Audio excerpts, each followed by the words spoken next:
All right, and here we are with another episode of the Slack Doctors. I am Dr. Chip. I am Dr. Bob. And we are absent of guests today, so it's just the two of us. We are graced with the presence of Dr. Bob. I was going to say, well, we're absent of guests, but you are being graced by my presence. Yes, we have the actually Dr. Bob in the flesh, in the studio, in the Boca Bunker. Yeah, and obviously no new news nuggets since you've been on the road. And no, I will say that the trip last week, I mean, and again, I knew it because I left the day before Thanksgiving. Right. I went back the day after, but it was just an utter nightmare. Today, total breeze all the way down, except for the weird oddity of being told that the turnpike itself was closed and a sign up saying all 4 lanes of the turnpike are closed, which there are only but 4 lanes. Right, so it didn't give you any explanation, accident or construction or nothing? No, it didn't. So I'm just assuming construction because they're doing a lot of widening. They're widening the turnpike there, which they really do need to do that and a bunch of other stuff too, because it blows my mind that I-95 is consistently in better shape. Oh yeah, and flows better than the turnpike. Like why do you pay for that? The only reason I do it is because I'm going the location I'm going, it being Gainesville in the center of the state. I can do it without taking 95, but it always adds a little bit to the trip. Right. Yeah, and so what? They're going to have 3 lanes on the turnpike now. Is that the end goal you think from this construction? I think the end goal is 4. Oh, 4 in each, 8 lane. Make it an 8 lane highway. Yeah. Okay. Well, that'd be at least make it worth paying for. I don't know, but yeah, I haven't used. I can't remember the last time I used the turnpike. To tell you the truth. They charge, considering, you're really not on it for that long. Right. Every trip from Gainesville to here, here and back is $30 in tolls. It's like 15 and change each way. That's a lot compared to what it used to be, man. I remember. Yeah. It's a very lot compared to what it used to be. I mean, and again, it was supposed to be $5, and it was temporary. I mean, it was when it was initially proposed, it was to pay for the building of the road.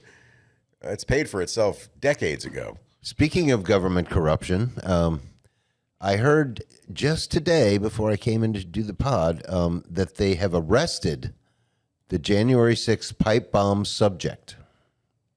Now, I watched this on, obviously I don't have network television, so I had to watch this on a clip from Israeli state television, otherwise known as CBS. They had a clip on it, and they are claiming that the FBI's arrested somebody, but they're not disclosing who it is or even what gender it is. Well, that was my next question, was to ask you. But then here's the other thing. Brought up before. Well, when you came over to the house and picked me up, that very podcast I was watching, at the beginning of that, not John Kirikow or whatever his name is, but the other guy was claiming that he had heard that they had arrested a man, not a woman.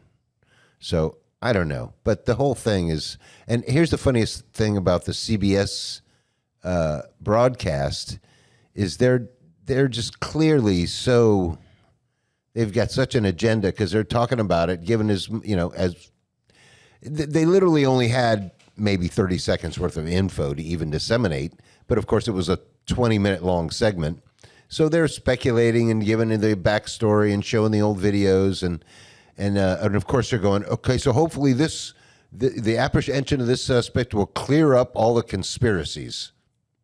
I'm like, no, that's not probably what's going to happen.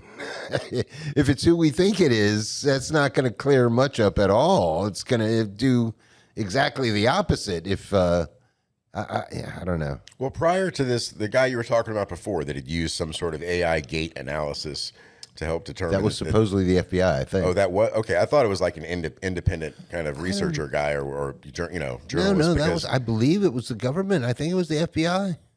Because my next question was going to be, is there, where was the impetus behind catching this person before this information was leaked about? Maybe it was this chick that worked for the Capitol Police. And here's the thing. Massey, all right, this is so convoluted. All right, so they have the video of the guy, girl, whatever it is, placing the pipe bombs. All right, boom.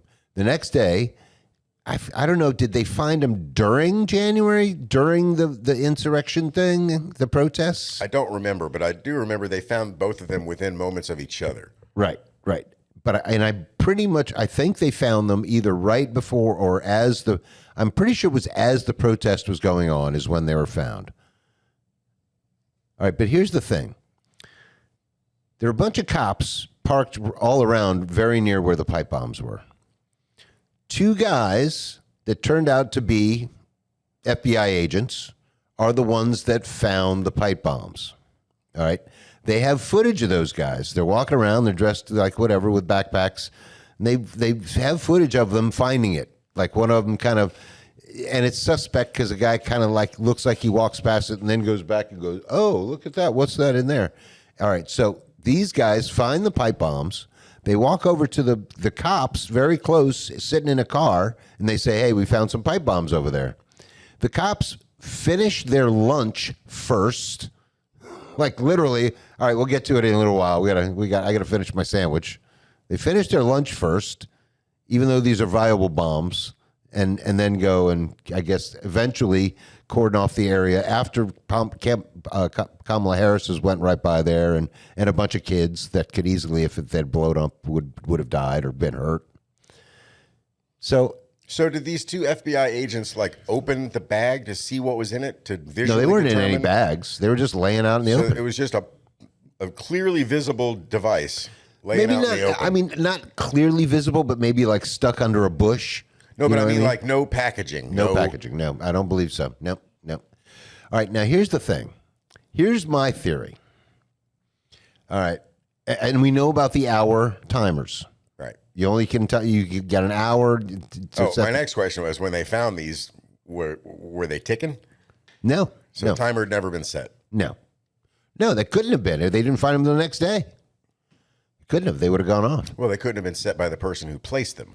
Right. They could have been set by somebody at a later time coming by, Correct. activating them, but that's just insane. But it is, No, well, it's not insane if that's what you wanted to. If that was the plan all along, is to set them up there beforehand, and then somebody just walk by and hit the timer and then take off, which I believe was actually the plan.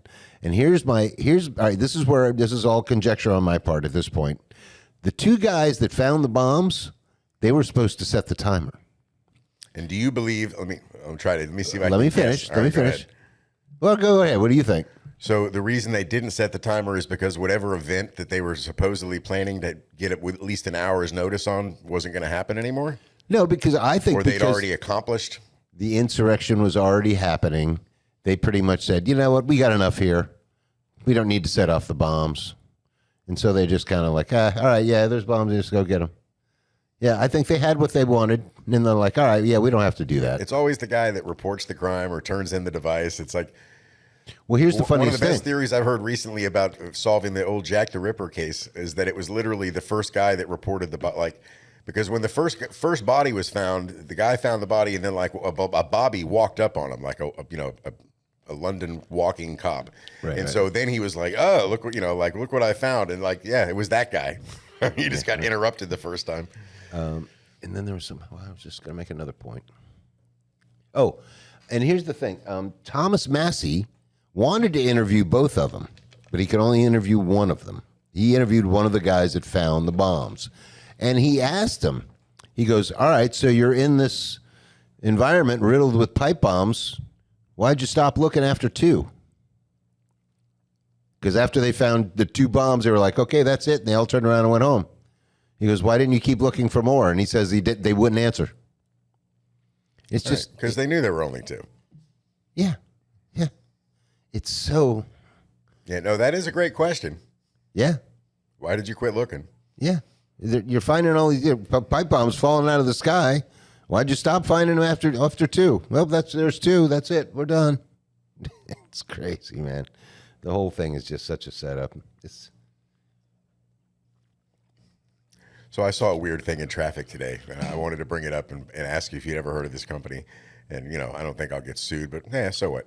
Anyway, I'm sitting in traffic. I look over. There's a pest control truck next to me. Now, guess what the name of this company was? I don't know. Life. And they had changed the I in the word life to be this beautiful green, lush tree. Like it looked like an ad for Mother Nature itself. That sounds like a dispensary. Yeah, or something. Yeah, exactly. And then right underneath that, it's like fumigation, pest control. It's like this is literally a truck of death. everything in this truck is poisonous or a glue trap or some horrible means to end the life of, vermin, essentially, still.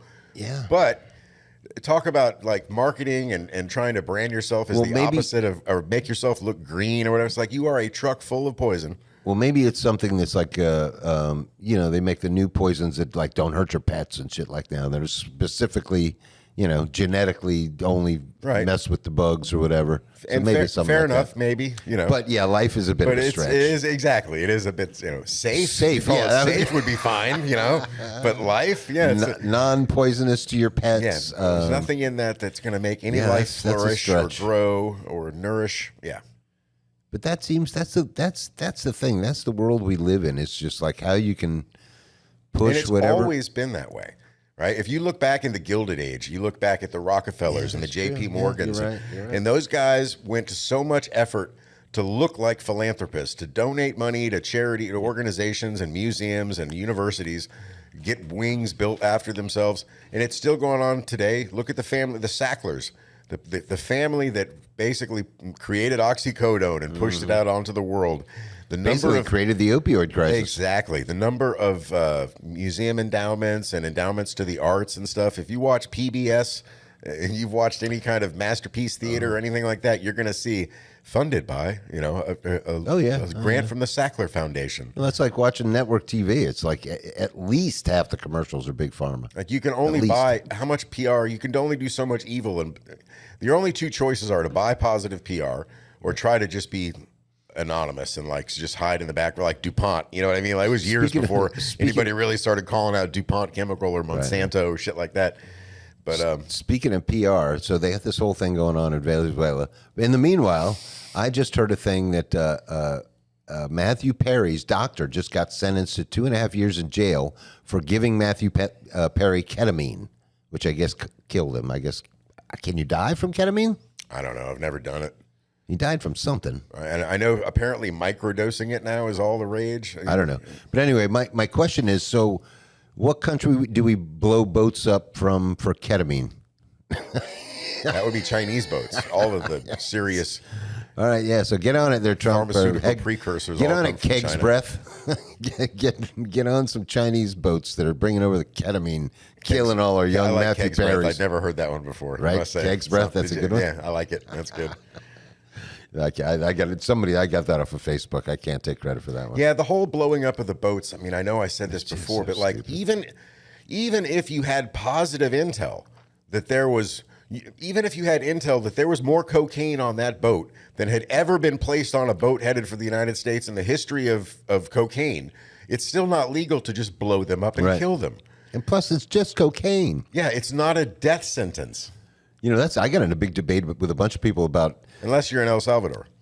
how many can you actually OD from cocaine? Oh, yes. I don't know if you can. You can. You can have a heart attack. Well, that's if you have a weak heart. Well, if you do enough cocaine, you have I would say Charlie Sheen is a living proof that you cannot OD on cocaine. All right. Tiger blood aside. I'm not going to say that there aren't certain people that have a predisposition to being able to handle certain substances. I've lived long enough to have seen it and witnessed it with my own eyes. Yeah, I know. I've definitely seen people that can't. You know what I mean? Oh yeah.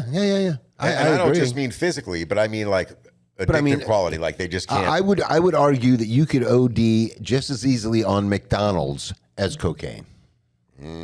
No, see, I don't know about that. That's I don't know, but you thought about it. If you want to fund this experiment, and you get somebody else to do the McDonald's part. I'm curious to see myself.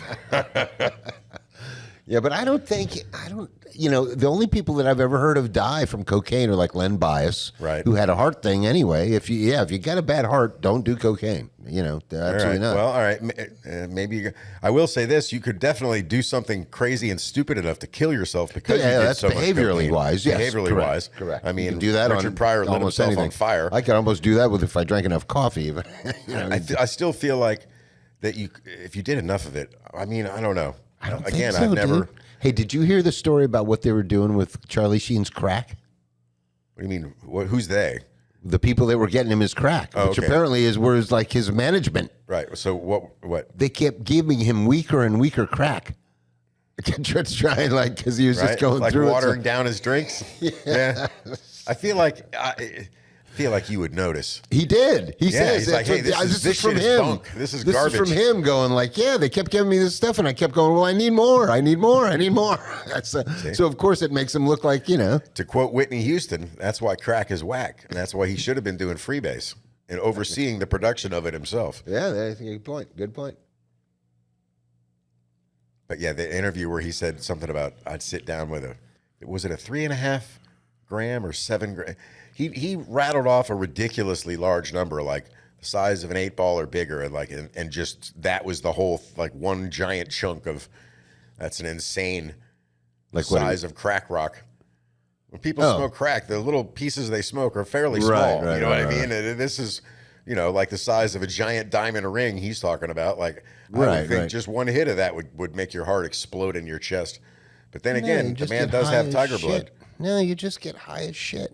I don't, I mean, I told you about, well, did you know Jimmer when he was, like, hard into the dealing coke? No. All right, so you didn't know him when, this was the skinny Jimmer days, dude, too. Duh. Jimmer, when in those days could have been a supermodel. He was like, I thought he was like, he could have been a runway male model. He was like statuesque, and anyway, but dude, when he was living with me and Scott in the car in the living room, we used to like, that, like the coffee table thing we used to play cards on. He would put rails all the way across the table, and then we'd have drag races. See who could get to the end of the table first.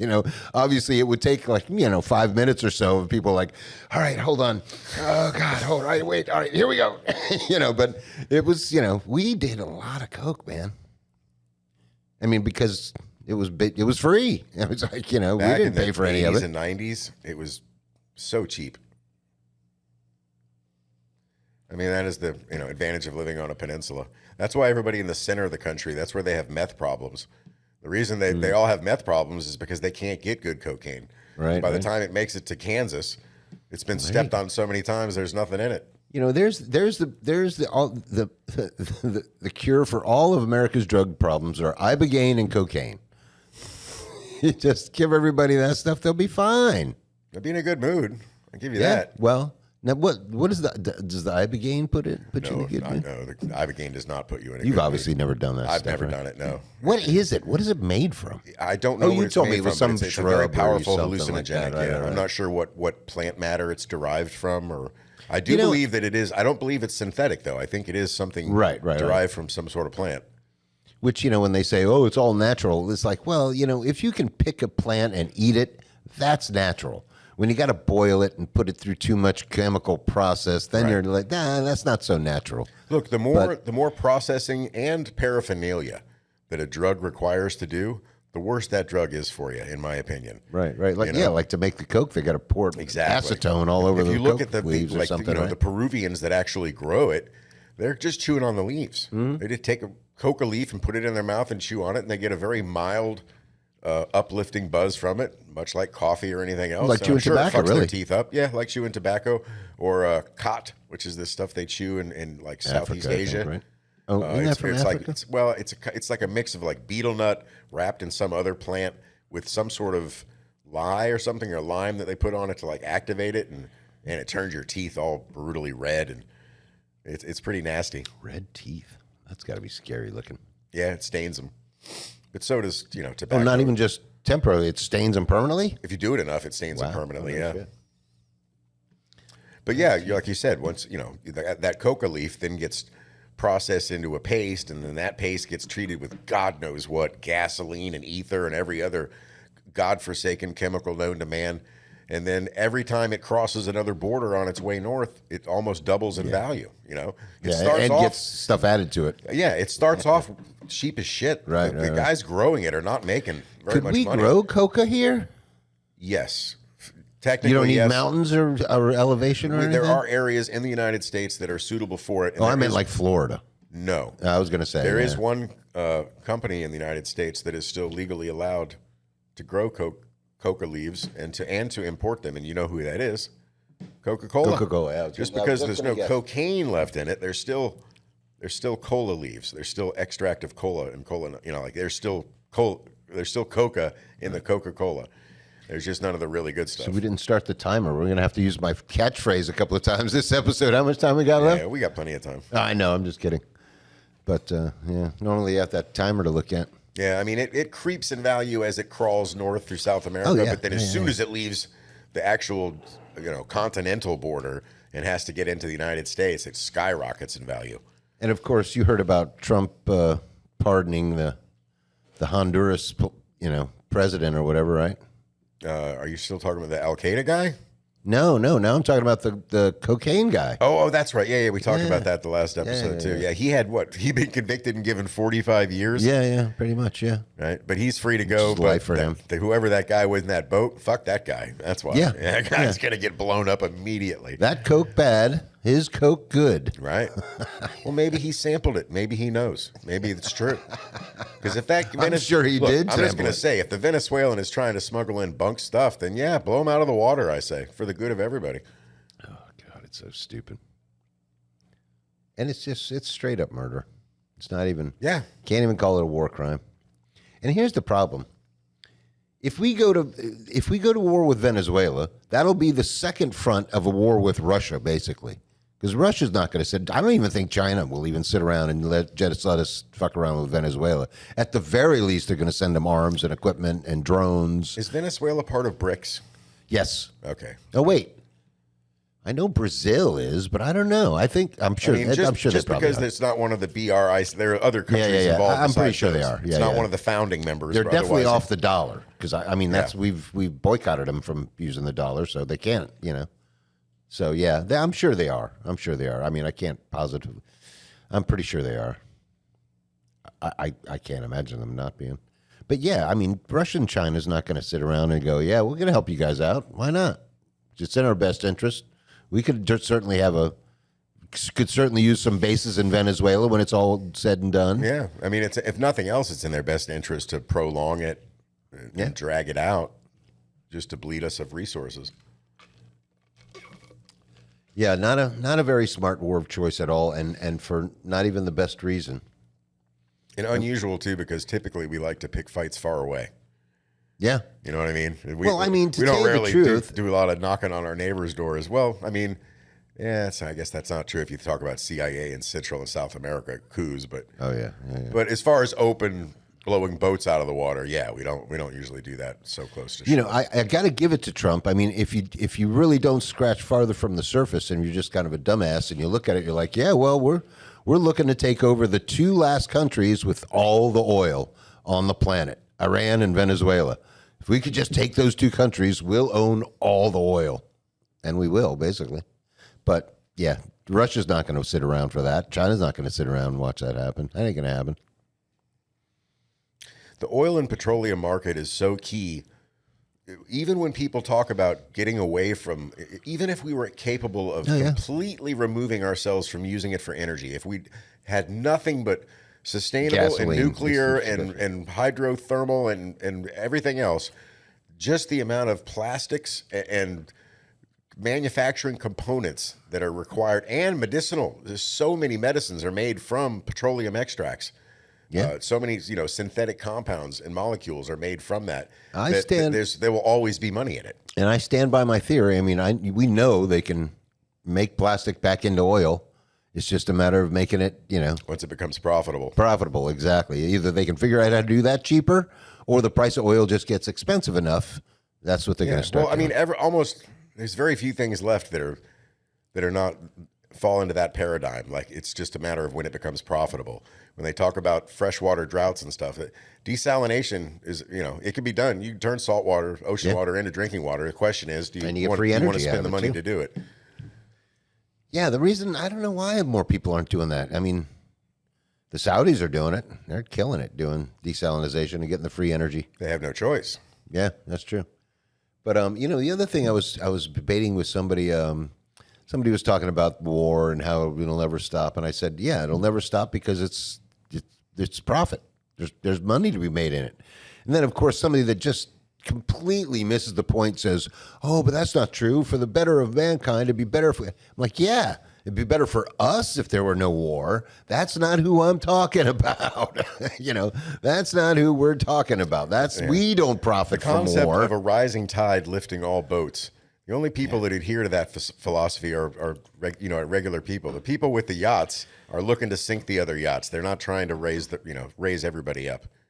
Well, I wouldn't say. I would say I don't know. There's something to that. There are people that that are good entrepreneurs but there's just so many people that they're so greedy. It's like I'm almost to the point where I wouldn't mind saying, you know what, we don't need any billionaires.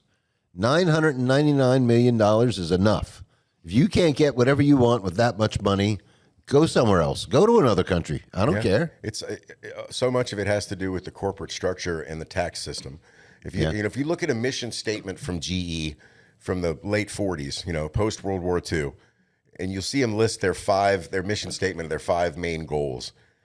The first one is something like, customers, pleasing the customer, making sure the customer is, whatever. The second or third is employees, making our employees loyal and giving them a blah, blah, blah. The fifth one, the very last one, and of course, returning a profit for our shareholders. That was fifth out of, ranked 5 out of 5. And now it's ranked 1 out of everything, everywhere, all the time. Nothing else. And there's no more, the concept of being in the black or being in the red, enough, like you said, it's just greed. Enough is never enough. And it's because of the shareholder system and the way that corporations are beholden to increase the profits and the dividends of the shareholders. Well, not only that, it's the whole business model of America. All right, it went from, you went to college, you maybe got a job, maybe working for IBM or whatever, but your job wasn't, your goal wasn't to always work for IBM for your whole life and retire. Your job was, your goal was to go to IBM, learn how to do something of your own, make a splinter off corporation, that maybe takes an IBM idea and makes it into a cottage industry, and you do your own business. The whole thing that everybody thinks you just go and work for these mega corporations for all your life is frankly anti-American. America should be about small businesses, should be about local small businesses, not these, which truthfully, if I had my druthers, even though it would cut me off from a lot of the stuff that I want, we should really not, you shouldn't really ever spend money on anything other than local community stores and restaurants and stuff like that, where the money stays in your community. It doesn't go off to Taco Bell or McDonald's or what's Bezos, Amazon or what, any of that stuff. You're right. That's a great idea, and it's a noble thought and endeavor. Yeah. But again, it's going to involve a tremendous amount of self-sacrifice. Well, and then the other thing is, it used to be the business model of America's was you had a family business. Like, all right, I had a furniture store that was my grandfather's, then it was the father's, now it's mine, it's going to be my kids. Nowadays, the business model of America is, all right, I build some bullshit business selling financial products, not producing anything, get it up to where I can get a good price for it when I sell it to one of the other mega corporations, and then, then retire in the Bahamas or whatever the hell they do. That's the difference between a corporation and a business. Yeah. Yeah. And then once a business is sold to a corporation, then, they have 2 ways of going about it. If they think the business is going to keep making money, then they may try to invest into it and keep the quality up. Or shelve it. Or or just destroy it so they can sell it and, move on. Fire everybody. And that's, you wouldn't really be able to do that if you had if you kept people to just small local markets. And I got to say, as a guy that doesn't use credit cards, I stopped using credit cards a long time ago because if I'm going to purchase something, a good or a service, and for some reason I'm not happy with it, I want to be able to go back to where I purchased it, look the person I purchased it from in the face and go, hey, what's up here? What's going on here? I don't want to have to call somebody and go through 8 million prompts to talk to a computer and then maybe get a response someday in the future or not, and that's why I literally, unless I can do business face to face with somebody, I'm probably not going to do it with you, unless I absolutely have to, which obviously you do in this day and age.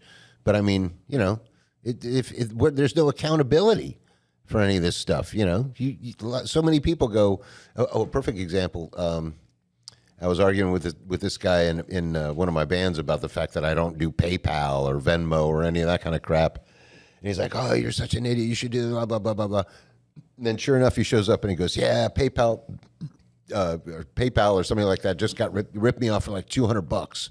And I was like, oh, well, there you go. That's why I don't use it. I mean, he got the money back, but what did he have to do to get it back?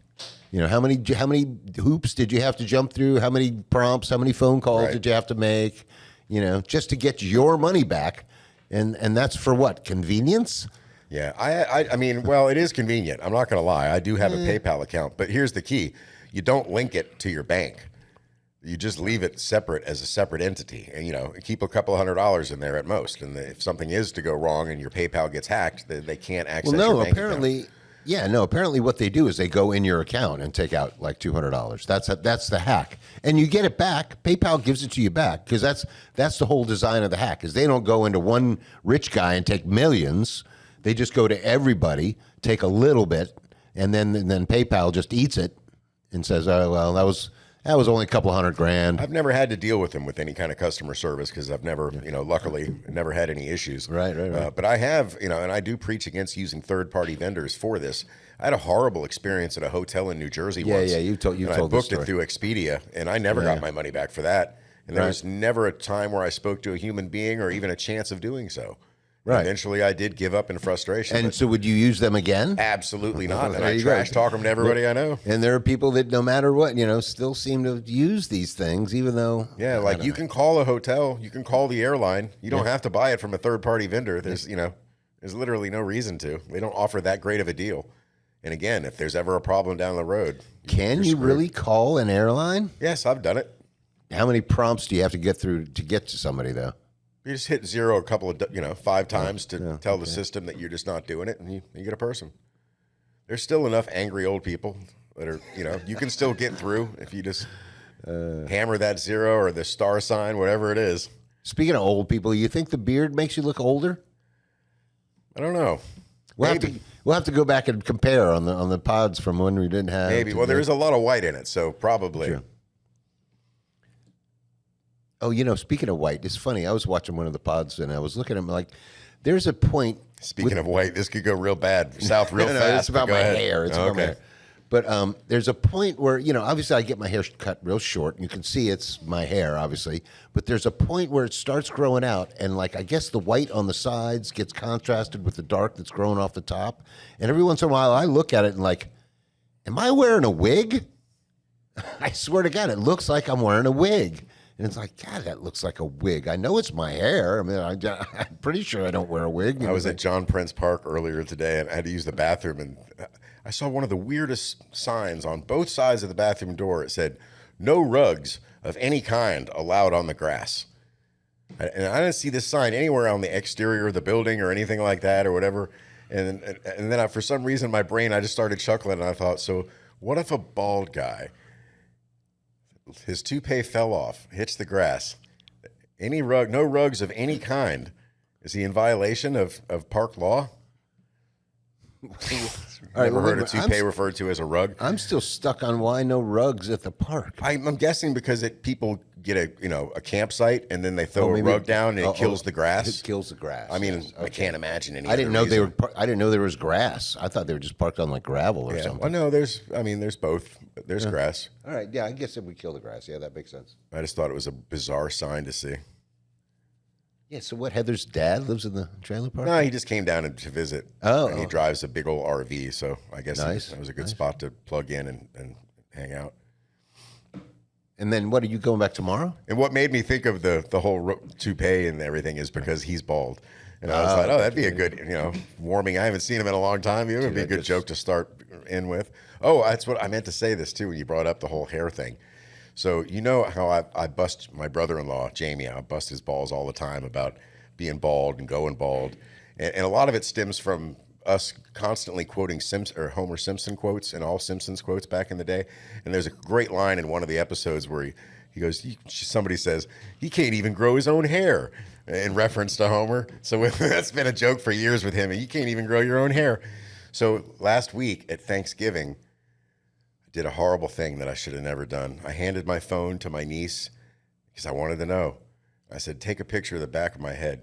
And she goes, she literally, this is how I know she knew before and has been hiding this from me. She literally said, really, Uncle Rom? I said, yeah, I got to know.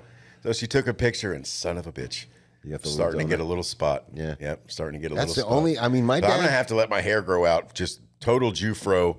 Oh, I can't. I forgot I had headphones on. But, yeah, just get it as, I guess, fluffy as possible and try to grow it out because... Dude, the thing is, my dad's got that. I mean, my dad's got a full head of hair, except for a little teeny yarmulke donut back there that it's bald, and it's like you can't really, unless you can get up behind him and look. And that is a good way to describe it too, because it is about. I mean, it's pretty small now, but I can see it soon becoming yarmulke size, and it's in the yarmulke spot. Yeah. Right, and it makes me wonder if it's my Jewish heritage and ethnicity is literally expressing itself. Well, I got it genetically too, and telling me I got it's it time too. to put that thing on your head. Yeah. I got to fit in. Well, the thing is, I guess I also have like one of those freaking Dennis the Menace cowlicks back there too. Yeah, so now I can't mock him for baldness anymore because I feel like karma is gonna. If I do, it's gonna accelerate the balding process. They say it's from your mother's side anyway. My mom's granddad had pretty good head of hair till he was. Yeah, my mom's dad. I never knew her granddad, but my mom's dad had plenty of hair till he died. But you know who didn't have good hair till he died? Phil Spector. Do you know what happened to Phil Spector? Didn't he go to prison? Well, yeah. For murder? Yeah. Well, it's because he murdered somebody. Well, yeah. I'm just saying. Yeah. So I guess I kind of know a little bit about what happened to him. But you don't know why he was so crazy. No. He got passcode, or Gary Busey'd. I guess when he was. I guess when he was. I don't know, maybe in his 20s or 30s, he got in a car accident, got thrown out of a car, and apparently through the windshield, and apparently it removed a good portion of his skull skin. So that's why he always wore those crazy fucking wigs, because he couldn't grow any hair. He had this fucked up skull. But, I mean, he also had a significant amount of damage to his brain, you know, like Busey and like Pasco. And that's why he was total lack of inhibitions. That's why he was the crazy motherfucker that he was, is because he's brain trauma. Pasco got like feral would be the best way I can just, you know what I mean? Like just. Well, the thing with Pasco was that he wanted to indulge his most base I don't think that was desires. The problem with Pasco was that he couldn't sleep. I mean, that's what he told me one time. He said he came to my house once. He said he hadn't slept in 2 weeks. Oh, wow.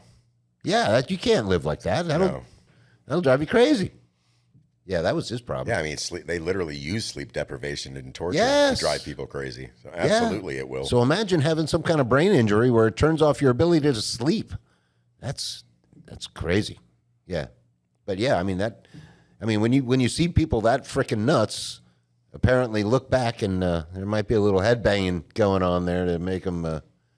Yeah, I had no idea. I saw that on some story. Well, the whole CTE thing too. You know, like football players that kill their wives and go crazy, and boxers and MMA guys that And once again, shout out to Seven Brew. I really want them to start sponsoring me because these things are expensive, and I could easily drink 2 a day. The one in Gainesville is finally opening, right? They've been teasing me with the construction of this place, and every time I look it up on like Yelp or anything, it never says anything. And now it says December 22nd. And even knowing that, like 4 days ago or whatever, I checked on my phone still, just out of habit, typed it in to look at the Gainesville location, and it said open. And it said open till 10 p.m. And I'm like, there's no way. I drove past there like 2 days ago, and there were still bobcats in the drive. You know, like they're still doing construction. But like a dumbass, I went out and fucking drove through Gainesville traffic, and of course it was not open yet. And I was like, But it did look like they'd accomplished a lot in the last 2 days, so I was proud to see that. Yeah, but you can't just say the place is open when it ain't open. No. That ain't cool.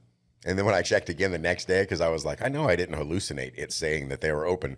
It once again said opening date December 22nd. Yeah, this is my guiltiest corporate pleasure right here. I buy a lot of Dunkin' Donut product. Yeah, well, I brew Dunkin' at home. Yeah, me too. But the cold brew stuff, and I'll be the first to admit, like I don't think their hot coffee is that good. Don't you use the Dunkin' creamer too? No, I used to. I used to use it. Well, not the way you mean. Like you mean the actual in the store with the Dunkin'. Okay. Right. No, what I used to do. Yeah. Is buy it from Dunkin' Donuts. Right. But no, other than that, I just what use do you use now? half and half. Oh, and sugar? Yeah. I quit using all synthetic sweeteners. Is the stuff from Dunkin' synthetic? Some you have to read the label. Some of it is made with sucralose and sorbitol and stuff like that, and some of it is made with sugar and corn syrup. Guess I better learn how to read, huh? But all the sweeteners, the chemical sweeteners, were destroying my gut biome like badly. It was one of the weird conclusions and things that I reached with Dr. Kramer, who sadly is retiring. His show closed his office. I was so upset when I got the news. I'm like, God, now I got to search for it. I even so much so that I begged him. I'm like, could you guys please write me another 6 months prescription for the enzymes that I have to take? I'm like, it'll give me a bigger window of time to find a new doctor, because some of the other ones I've seen were yahoos. Isn't he going to try and hook you up with somebody? He referred me to somebody, but I don't want to deal with him. I have to do it. I have to go to a hospital called Shands, and everything about it's almost like going into an amusement park or something. It's too busy, too many people, too corporate, too. It's the teaching hospital. Yeah, I don't like it. I'm not into it.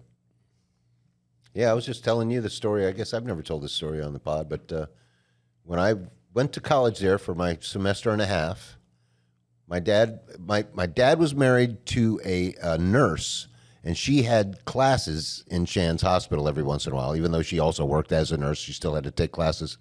And so she had found some computer in the teaching section or somewhere in Shands Hospital, and my dad would take my student ID. We would go there. He would act like he was a doctor, use my ID to get us into this area so we could play what I guess would be the first internet video games ever. I mean, we're talking probably 1982, 83 at the most. So you were playing on networks. Yeah. We were playing this little weird stick figure fighter jet against some guy in California in real time in 1982, 83. And we were both like, wow, you could do this? Wow. We were like, yeah, we were minds were blown. But we used to sneak in there all the time. That's funny. Your dad using your ID. Yeah. Back before 9/11, my dad used to get so many frequent flyer miles flying around for IBM that he would sometimes just get me a ticket to come see him. And because both of our first names start with the letter R, back then you could just buy a ticket with he would buy a ticket under R Rimland. And then I would walk up and show my ID. Yeah, I'm R Rimland too. And boom, I'm on the plane. I flew a lot as a kid, even, actually. Like, I remember a lot flying, like 10, 11, 12 years old. And they would just let you fly by yourself back then, right? Oh, well, they still will. And it's, to be honest, it's kind of like put you in charge of like a stewardess or something. Yeah, they now, basically, right? Your parents basically hand you to a stewardess who walks you to the plane and puts you in the seat, watches you put your seatbelt on, and then you get escorted off the plane and to your grandparents or whoever it is picking you up. Yeah. Not at all like the Greyhound bus incident with my cousin, which I was still convinced was an attempt to see if they could just get rid of us permanently. I don't think I ever flew by myself as a kid. I definitely took the train a bunch when I was a kid by myself.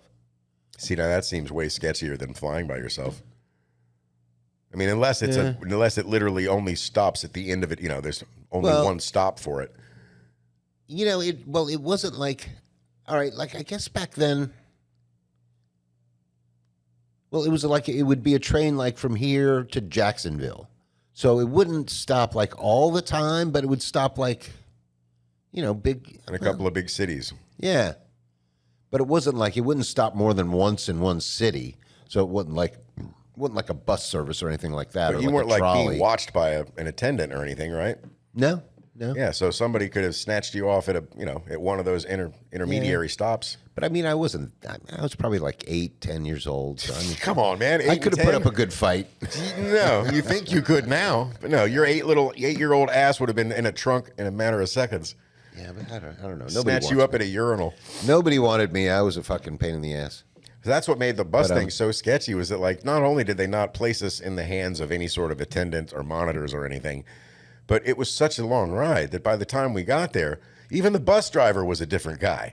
Like there was, the amount of people that, first of all, not that many people were. Wasn't there a guy driving the bus when we not started? that many people are looking to ride a Greyhound bus from West Palm Beach, Florida to the center of Tennessee. Oh, God, so that's a long the ass way, too. vast majority of people that were on the bus when we started got off long before Tennessee, and then every time we stopped for them to get off, new people would get on, and we changed drivers at least once, if not twice. So yes, by the time we got to Tennessee, the only two people on the bus that were the same people were us. Right. And buses stop all the time. And what year do you think that was? Let's see. I must have been maybe 8 to 10. And so it had to have been like 80 to 82 or something like that, somewhere around there. Right. At least it's in the 80s. I'm thinking like Early when I used 80s. to ride the train, it would have to be, I was like 6 to 8. So we're talking about right around 1970, 72. And dude, that's back in the days where there's not only an observation car on the train. Remember those? Yeah. Right? A little bump on the, you could go up there and sit up there in the top. But they had dining cars. Remember dining cars? Right. Remember caboose? I don't think trains have a caboose anymore. I don't think they do. Yeah, this train had it. Well, I don't know. That was Amtrak. I don't know if they had cabooses. They definitely still had without a a dining caboose, car. what is the cowboy supposed to ride up to and leap onto? Right. Unless you want to go for the side action route, which is far more dangerous, right? If you try to jump at the back of a caboose and you miss, yeah, you're going to eat shit and you're going to roll down the tracks and whatnot, but you're not going to get run over by the train. You know, if it's you try to really- jump in from the side and you miss. Yeah, but it's not that hard. I mean, it's really kind of hard to get run over by a train. You got to kind of really try to do it. And yet people manage to pull it off. Yeah, it's true. I mean, if you're in front of the train, it's real easy, but coming from the side or the back. I've seen way too many movies and Final Destinations and all that shit to ever ride like if I ever have to ride a subway in any big city, there ain't no way I'm standing at the edge of the platform and being one of the first people on the train. Yeah, why I've would you seen even too many wanna people stand get next to the pushed platform? in too many fictional dramas, Right. God, and that happens in real life too. Could you imagine being one of those poor Japanese people that like had to get stuffed in the thing, like they're pushing you in to get the door shut? mashed in, God yeah. Almighty, that would be insane. That's why so many of those dudes get away with groping and stuff on the trains because Get to away a with it? certain, How you- to a certain extent, you can honestly even- argue, what was I supposed to do? You Where know? am I going to put my hands? Yeah, it's true. How much time we got left? I'll steal your line. Yeah, I mean, why would you even want to live in some place that freaking crowded? You know, I'd just be like, God, I got to move to the country or something. I This is still insane. think, and certainly this was true in the past, but I think the vast majority of people live where they live because that's where they're from and that's where they are and that's where they're, I mean, more so now than in the past with digital nomads and stuff and certain types of careers and lifestyles. But for the most part, most average, ordinary people, especially in other countries, live pretty much the same way they always have. You don't really go that far from where they start. I've had, a lot of aspirations to live other places than Florida, and I tried living in Boston for a while, but that kind of sucked. So, but the thing is, where are you going to go better than here? I mean, it's like really. I mean, I talked about Austin, but Austin can't be that much better than Florida. I don't know. It's just like there's only a few places that you could really even go that would be much better than here. South of France, maybe. I don't know if that's true. I mean, well, it also depends what do you mean by better? Is it you want you're just looking the for the same climate, exact climate? You know what I mean? Well, Some people not even the prefer. exact. I'm sure that I'm sure that like San Diego's got much better climate than we do. It never gets hot there. It never gets it's always apparently perfect there. And so I mean, But I'm saying some people enjoy a little bit of adversity in their weather. There's some people that prefer the cold to the heat. There's some people that like super into skiing and stuff, and they're all about winter sports and they want to be there. Or the hunting and fishing is so much better. Or they're outdoorsmen or whatever. They're or whatever. Well, I would say that's also a product of where you grow up too. I mean, Yeah. yeah. It was funny. I used to wait tables with a guy from Florida that was actually a really good ice skater. He was That's actually kinda weird. a really good ice hockey player. And I was like, "Where did you even learn how to play ice hockey?" He goes, "Well, I started on rollerblades." And I'm like, "Oh, okay, I got you now." Like I will say that the 2 years I lived in Ohio, it was weird seeing a place that seasonal because everybody that lives there really kind of gets it. And like, for example, the first 2 weeks of spring, if you go to not Kmart, like Walmart or Lowe's or any place like that, the garden center is making mint. Like everybody is trying to grow something because they know they've only got a very limited time. If they don't get it in the ground in the next 2 weeks or 3 weeks or whatever, there's really no point in doing it because it's all going to die in the next 5 or 6 months.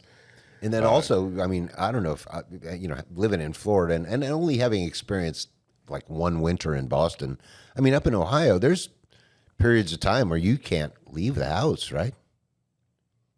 As a Floridian, no, I mean, no experience, I could not leave the house, but I don't think it ever got snowed in and blizzards and shit like that. When I was there were no official blizzards, but yeah, it does happen. But you got to be like closer to the lake for that to happen. Closer, and that's more like just like when we get a hurricane is basically what you're saying. Yeah. Okay. Or a whiteout rainstorm, Right. Which that's one thing Florida does have that I've in the few other states I've lived in, I've never seen it rain the way it rains down here, the way anywhere else. Yeah. Not just out of nowhere, rain so hard you can't see one car length ahead of you. Yeah, that's true. And then 10 minutes later it's gone. That is, I mean, I'm sure other countries and maybe other states have it, but I've only ever seen it here. Well, they say Vietnam, it starts raining at a certain date and it just don't stop till another certain date. Like monsoon season. Yeah, it just rains the whole freaking time. But I know parts of South America have the rainy season, Well, every place has got to have some kind of rainy season. But I mean, on par with that monsoon thing, where essentially it just rains all the time. Oh, probably like over the Amazon basin and stuff like that. I assume. Yeah, you're right. Probably why they call it a rainforest. Yeah, it may have something to do with it. That's another. God, that's another whole unexplored mystery. Is like, you've heard the story of like, when they first discovered Brazil and the Amazon, they sailed up the Amazon. Yeah, and they described far more people and populations, and like much more advanced. Like apparently there are pyramids all over Brazil and the Amazon that they don't know about yet that are grown over now. Yeah, China has a bunch of them too. I mean, they're everywhere all over the world. But apparently there's a lot in Brazil they don't obviously don't know so that they didn't know about before. That now they're finding out. They're like, oh yeah, there was clearly some kind of advanced civilization here before. And apparently, I don't know, do you ever see, they say that there's some kind of soil that either the Mayans or the Aztecs developed where they actually make their own soil, and it's like the best soil you could possibly grow anything in. I have heard something about this, but not enough to really comment on it intelligently. I saw something about it. I don't really remember too much about it, but yeah. But I can imagine they probably use that in whatever the civilization that was in the Amazon, whatever.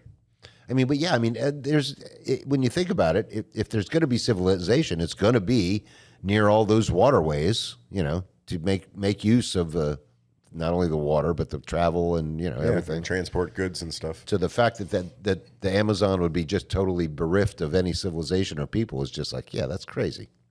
But yeah, we went in there though and gave them the smallpox and wiped them out.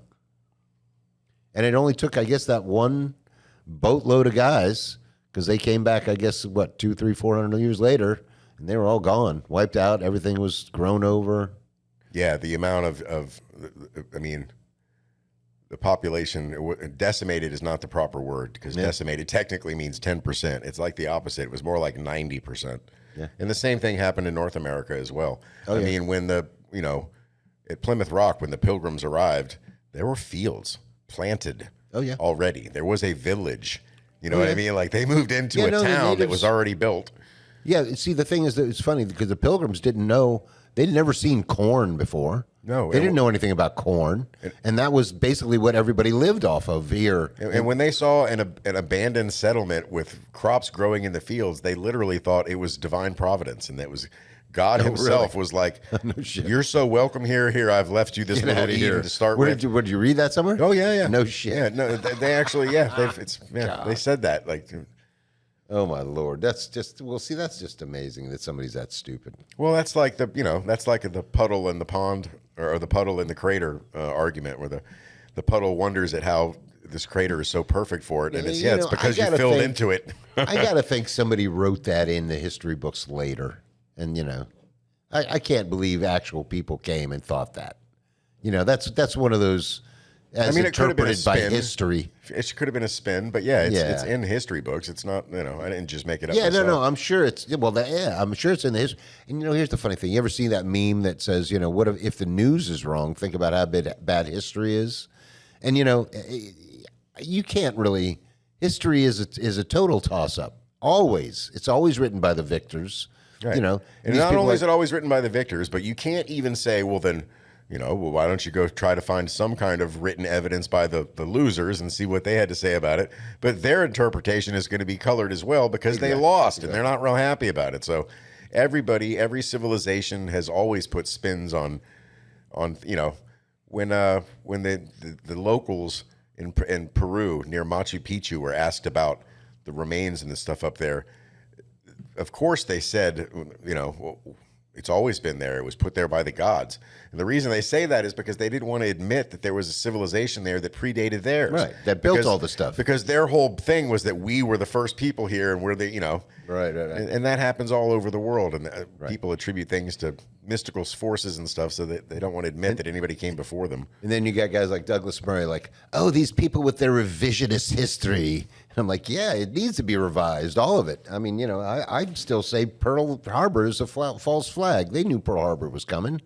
They just said, hey, don't tell them. It's, we'll see what happens. That's crazy.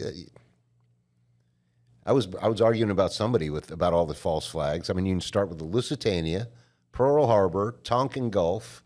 The Liberty was supposed to be a false flag, although we just figured out it was them. 9/11. I mean, there's so many of these false flag events that, have, especially the older ones like the Lusitania. The Lusitania was basically used to get us into World War I. They're like, oh, look, they sank this passenger liner. It didn't have any weapons at all. Right. Do you mean the passenger liner that they took out a full-page ad in the New York Times or whatever, New York Post, to tell everybody, don't go on this boat. We're going to sink it. We know it has munitions. Did they do that, on really? It. I didn't know about that. Yes, the German government literally took out an ad warning any, pedest civilians, is the word I'm looking for. Right. Don't get on this boat. We know this boat is being used for war purposes. And then they if you get on this boat and it gets sunk, you got no one to blame but yourself. And then they sink it, and they're like, oh, there's all these poor people. There weren't any weapons or explosives or anything on there until the divers go down and they go, yeah, it was loaded. Absolutely with loaded. Weapons and explosives. And it's like, I mean, it's just like, how many times they expect us to fall for this same bullshit over and over and over again? And apparently we're still falling for it. So they're going to keep doing it. I was just listening to one of the Rogan shows the other day where he was talking to this British guy. And he brought up Turing during World War II. Alan Turing, the guy that cracked the Enigma code. Okay, gotcha. And he was talking about how the government had to literally decide who they were going to let live and who they were going to let die, because once they had the Enigma codes, they essentially knew where all the U-boats were, and they knew when attacks were going to be planned. Right. But they also knew that if they avoided every single one of them, figure it out. The Germans would rapidly figure out that they're reading our codes, and then that would fuck up Normandy and D-Day invasion. So they literally had to let some of the pawns had to be sacrificed so they could protect the king. Yeah. That's the nature of war, It's just people going to die. There's going to be some people on our side got to die. Some people on their side. What is that famous line from Fury? Brad Pitt goes, "Yeah, it's not going to be over till a few more of your people die and a few more of our people die." It's like, yeah, that's what war's all about. And they can't wait to get it started in Venezuela. Let's get some death going in there, and just for oil. Just just say it's for the oil.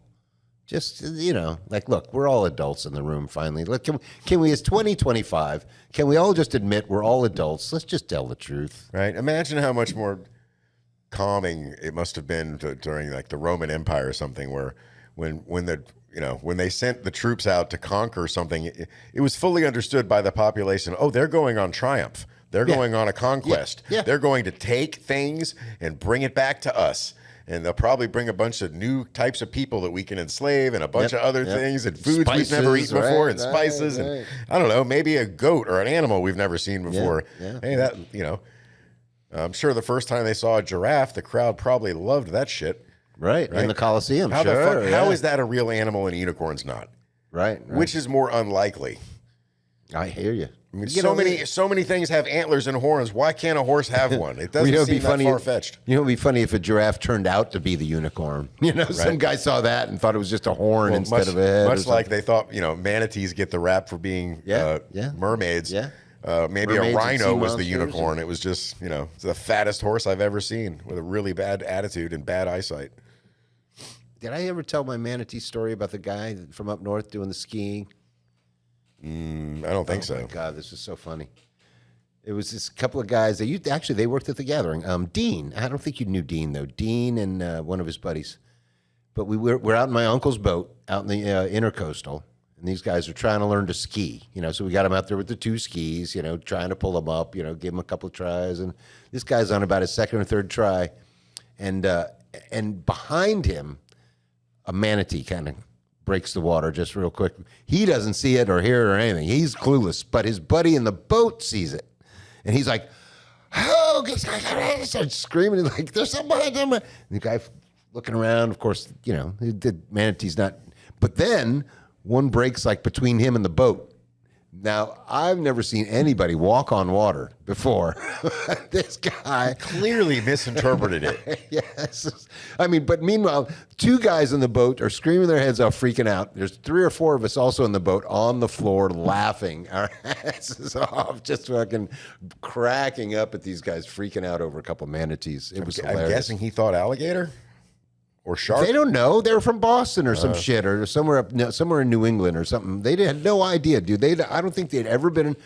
Well, if they'd been in a boat, I'm sure it'd been up north, and I'm sure they'd never gone in the water, because it's fucking 0 degrees or whatever. So yeah, they were like, they'd never done anything or seen anything like that before in their lives, so they don't know. They probably thought it was a shark. They don't know what the hell. Early settlers and Native Americans in the region. Not necessarily Seminole, but I think even before that, like the Calusa, like the actual indigenous people to Florida, not the ones that got pushed down off of reservations. They ate the hell out of manatees. Manatees supposedly were delicious. Yeah. A lot of historical records of people, homesteaders and frontiersmen, talking about how delicious it is. Well, considering back then, do you think they had pigs down here? Yes. Pigs were one of the first things they had. Because the Spanish brought pigs. But that's what I'm saying. Until the white guys came, the Spanish brought pigs. Yeah. Before the Columbian exchange, no pigs. Right. Correct. So think about it. Without pigs, there might have still been deer, right? Yeah, for sure. So what else is there to eat? Deer is like the only thing that we would even consider. Right. What else is there to eat? Large fish, land fauna that's a mammal. Right. Fish. Now then, there's plenty of gators. They're easy to catch. And there's plenty of snakes. A lot of birds. Birds, yeah. But yeah, you're right. Probably there's not a lot to eat down here. If you want a rib roast, you need a manatee. Yeah. If there's no cows or no pigs or anything else, yeah. What else no pigs, no cattle, no cows, no goats. Those were all brought by the horses, Spaniards. You got deer. And those could probably, if you had enough people, you could probably hunt those into extinction pretty quick if you're not careful. The Spanish also brought a lot of domesticated European fruit with them, like apples and pears and peaches and plums and stuff like that. And the Native Americans surprisingly adapted to that very quickly, just like they did with horses and rifles and everything else. Yeah, because they're probably used to growing other stuff. And maintaining orchards and stuff was something that they already did for like acorns and stuff like that. But and they would frequently plant those orchards at like where 2 rivers would meet, or a river, near a stream or something, or an island in the middle of a river. And again, so that it could be easily, all the harvest could be easily transported by canoes. Right. But you think about it, before that stuff, who would think to, chop into a cabbage palm and eat the heart of it? That's getting hungry. Yeah. When you're that, like, maybe there's something in the middle of that ugly thing that we could eat. So many things that are eaten, especially that are called delicacies, were initially eaten sheerly out of hardship. Right. And I'm still convinced and maintain that the reason Japan has the relationship with seafood that they do is because there's just too many people on an island, and at some point somebody tried everything. If it washed up or you caught it in a boat, you let him try it. If he lives through the night, we're eating it again tomorrow. Yeah.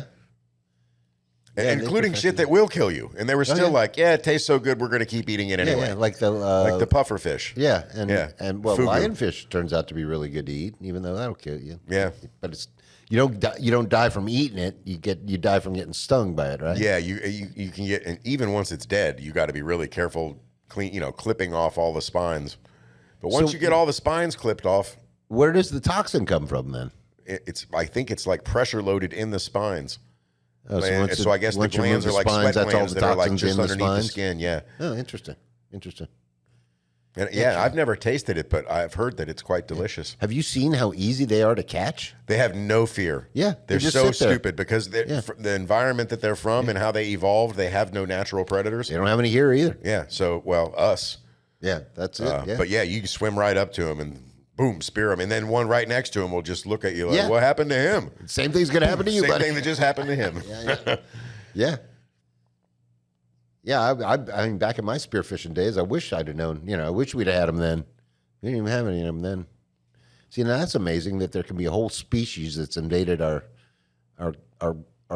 planet, our part of the planet in our lifetime. Somewhere over in Europe, and I want to say maybe it was Iceland or Norway or there's somewhere over there where they're having a problem with an invasive species. And when I tell you what the invasive species is, you're going to laugh. Okay. King crabs. They got too many king crabs. Oh, I'm sorry. My lobster is too buttery and my steak is too juicy. You have an invasion of one of the most delicious things on earth. Kill them and eat them. Yeah, right. You don't have an invasion. You have a bounty. You have a buffet. Yeah, exactly. You have a plethora. You have a marching buffet. A veritable cornucopia of proteins swimming at the bottom. You have a buffet marching over your borders. Eat them. Yeah, I mean, the UK has a problem invasive with the American crawfish because it's like killing their native crawfish. And again, you can eat those too. But if you want to, you can't rank them with king crab as far as flavor goes. No. That is not a problem. I've never been a big crawfish fan. And it's not even the taste. It's just they're so hard to get to. It's a lot of work. Same thing with stone crab. I like stone crab, but it's a lot of work for a little bit of payoff. And the little tails, I guess they're okay. I'm not sucking the juice out of it. No, I don't suck the That's head. disgusting. Definitely do not suck the brains. You would think that, Now, about the grossest seafood I eat are mussels. What's so gross about them? Some people don't. I mean, some people find them kind of gross. And mussels, oysters, clams are all the same. Yeah. They're all the filters, garbage filters of the I'll eat oysters ocean. if they're like fried or in a po' boy or something like that, but I am not a fan of raw oysters. I'm sorry. I don't mind them. It's a They're salty all right. booger. I'm not eating it. Well, the secret to any of those kind of mollusks or whatever is that you got to put them in clean, fresh water before, while they're alive so they can filter out all the garbage they've been eating for however long. And then they're fine. Yeah. But dude, when I was a kid, we used to go up to Sebastian and go clamming, and we'd fill up like something. We used to have these bins about the size of like a recycle bin. We'd fill up about 4 or 5 of those things full of clams in an afternoon. Yeah, Easy. as long as you steam them or something, I'm down with it, but I'm not eating them raw. Well, we would actually, even right then, you could pop one open and eat it. It wasn't bad, man. They're obviously still going to be a little sandy since you got them right out of the sand, but they're pretty good when they're that fresh. They're not bad. But yeah, we would put them in clean water overnight and then steam the shit out of them. You would eat so many. There'd be so many. You could eat clams. There's only so many clams you could eat, but. Right. Shells is one of the archaeologists' secret tricks to finding places where humans lived because of the shell middens.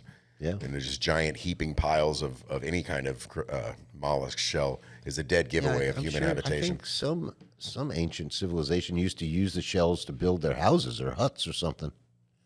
You can also process, you can burn the shells and process it into lye. You can use the lye in dyeing, in the process of dyeing fabrics and stuff. There's or making soap or whatever. Yep. Yeah. I didn't. You can know even that. use it in warfare if you want to be a real son of a bitch. You can make burn shells and find enough powder and wait for the wind to shift just right and throw it into the air before you charge, and it will blind the shit out of the troops that are downwind of it. No shit. How do you know that? I've read about it in some historical battle, and I've also read about it in some somebody did some that. fantasy novel where the guy referenced that he'd read about it. You know what I mean? Yeah. So interesting. If I had to list where I heard or know all the things I hear and know, I can't do a running bibliography of what's in my head. Well, I was going to say, because I just heard about other trick just like that I've forgotten now, that I just like a couple of days ago. Some old. It was like I was watching something about the Battle of Nicaea or something. It's like throwing hot sand, but worse, right, because it's a chemical burn. right. Well, yeah, no, I get the idea, but just like who comes up with that shit? Now I remember it was something about the number of ways humans have come up with to hurt each other up close and or from a distance is unparalleled. We're really good at that. I mean, the whole flamethrower, like I really want to light that guy on fire, but he's so far away. How do I solve this problem? I think the one I was watching had something to do with siege warfare and tunneling under the walls and blowing them up and Sappers. stuff like that. But there was some chemical thing that they did too that was kind of funky. I swear, it was so interesting. I forgot all about I it. still don't know how they made Greek fire. I still don't know the exact. I mean, they assume that it was that naphtha was one of the ingredients, but they don't really know exactly how it was done. But not only the making of it, but the administering of it without setting yourself on fire is probably even more important than making it. I mean, I'm assuming a lot of brass and whatever. Did they have brass back then? They had bronze. Yeah, you have bronze, you have brass. You add nickel instead, but yeah, I guess. They considering all the contraptions the Greeks managed to produce, they absolutely had brass and access to metallurgy. Yeah, I guess so. But yeah, you're right. Yeah, it's pretty impressive. And again, a horrific thing to spray that onto a ship and have it burn to the water line and then keep burning as it sinks. Yeah. And then I guess, the whole secret of the Roman Empire was the fact that they developed cement that will dry underwater. You heard about that, right? Yeah, it's what they used to build the aqueducts. Right. Well, see, now why did they? Oh, I guess the part that attaches to the water, you'd have to have something like that. I was going to say, because the rest of it you could make out of regular and just let it dry first, then let the water run through it. But I mean, and they used it in harbor building too. Yeah, mostly in harbor. Now let me ask you this: so no matter what, when water runs down a channel of cement, it's wearing that away at some level, right? Does the stuff they make that dries underwater wear less? I don't know. I don't know what the chemical composition of it. I know they had it, but I don't know enough about it. Yeah, I wonder. I don't know. That's like a chemist. That's a chemist question. What is it that makes the cement dry underwater? I wonder. Got me. Magic. Yeah. To us, it is. And it may have even been explained that way to the population at the time. How did you do that? Magic. The priest did it. You don't need to know. Yeah. The priest / chemist did it. I don't know. So what else you want to talk about? I'm kind of tapped. Yeah, you want to wrap it up, or I think we could wrap it up. No, we don't have to. We're close. We don't have to. I was something I wanted to talk about. Erica Kirk about too, but now I can't remember what it was. And there was something else with the Epstein file, but I'll forget. We'll hit it on it next next episode, I'm sure. Yeah, we don't have to talk about that on every episode. Yeah, right. Save it for. Sometimes you want to give updates on the whole Candace Owen, Charlie Kirk, Erica Kirk thing going on. With she's back to putting out podcasts at least. So I don't know. She had shut down for a while. She has the number 1 podcast on the planet now, right? No. She's number 1. How's Rogan feel about that? Dude, he doesn't care. I don't think he gives a shit. Dude, is there something I meant to ask? Is there something going on downtown today in Boca? There's like barriers and stuff up. Oh, yesterday? Okay. What was it, like a parade or something? Parking was outrageous. We typically have to park in this like grocery store parking lot or something, and the spaces, not only are they small, but here's what I noticed. I paid more attention to them today as I was walking here. Not only are they small, but they're not all the same. Oh, no, yeah. No, some are wonderful. Some are big. Some are extra big. And some are like motorcycle only. And then some are like compact car if you have balls, Yeah. So literally, after I let you out before I pulled into the spot, I almost had to get out of the car like a damn Duke boy. It was I was smushed so hard. I'm like, I should just roll the window down and crawl out. Yeah, I'm surprised you just noticed. Yeah, none of them are the same. Yeah, no, I thought they were all small and shitty. But then as I was walking out, I saw somebody in a G-Wagon pulling out of a spot, and I'm like, how the fuck did you park in there? Yeah, no, and I looked at his face, and I'm like, damn, that's a great spot. Yeah. All right, so that was my final observation. Yeah. Parking spaces suck. And this is the parking lot I got that damn $500 parking ticket in. Yeah. Did I ever tell that story? And I was parked literally And this is the funniest thing. I'm parked between two handicap spaces in the white. There's like a white striped area in there. There's the blue and there's the white in between. Big giant area. Nobody parked in either of the handicap spots. So there's nobody trying to get out of their handicap van. Nothing like that. I had a handicap sticker in my saddlebags of my motorcycle that I was like, oh, I don't need to use this. I'm on the white part. I get a ticket for $500 for parking in a handicap. I was like, I went and tried to fight it. They were like, nope, $500. I'm like, you got to be kidding me. So now when I come here on my bike, I look for the biggest spot. And I take the whole damn thing up with my motorcycle. Like, screw you people. All right, and with that, we'll wrap it up for today. All right. Like, comment, share, subscribe, all those things. 954-549. 904. 904. See, that's 954 is the Lauderdale Exchange. I keep getting it. So it's 904-549-9024. That is correct. There we go. That's the number.